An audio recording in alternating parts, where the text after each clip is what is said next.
శ్రీమంతుడు అనగానే హీరో మహేష్ బాబు గుర్తొస్తారు కదండి. అయితే శ్రీమంతుడు అనగానే మా అందరికీ కంబాల శ్రీనివాస్ గారు గుర్తొస్తారండి. మరి గత కొంతకాలంగా ఆయన పేరు ప్రతి గ్రామంలోనూ మారుమోగిపోతుంది.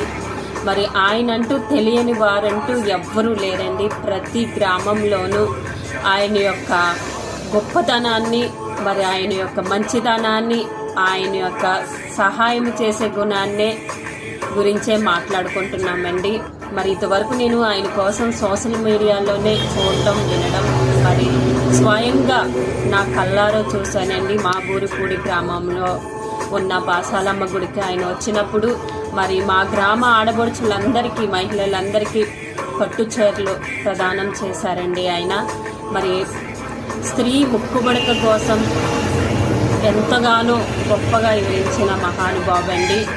మరి ఆయన ఎంతో మంచి హృదయం అండి. ఎవరైనా ఎక్కడైనా ఆపదలో ఉండి నాకు సహాయము అని అడగగానే అక్కడికి వెళ్ళి వారి యొక్క సహాయాన్ని మరి అందిస్తున్నారండి. అంత మంచి శ్రీమంతుడు కంబాల శ్రీనివాస్ గారండి. మరి ఆయన ఆడబడుచులందరికీ శ్రావణ మాసంలోని మరి వరలక్ష్మి పూజకి లక్ష్మీ రూపులను కానుకగా ఇస్తున్నారండి. మరి బంగారు వరలక్ష్మి కానుక ఇది అప్పుడే 3వసారి అండి. మొదటిసారి 2023లో ప్రారంభించారు గోకవరంలో. మరి 110 మందికి ఒక్కొక్క గ్రామం చొప్పున మరి 2024లో 1700 మందికి డ్రాతీగా మరి 600 మందికి ఇవ్వడం జరిగిందండి.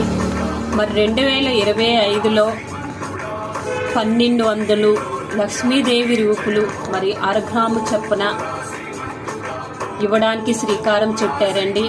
ఈ రోజు నుంచే మరి గోకవరం గ్రామంలో ఈ రోజునే ప్రారంభించారండి.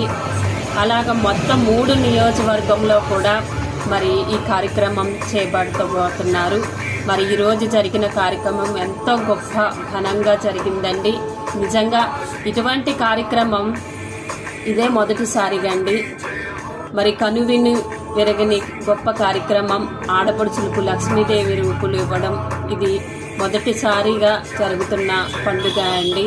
మరి కంబాల శ్రీనివాస్ గారు ఎప్పుడు ఆరోగ్యంగా ఉండాలని మరియు ఆయన ఉన్నతమైన స్థానానికి వెళ్ళాలని మనస్ఫూర్తిగా కోరుకుంటూ ఆయన అభిమాని కోమలి చింతల బూరిపూడి.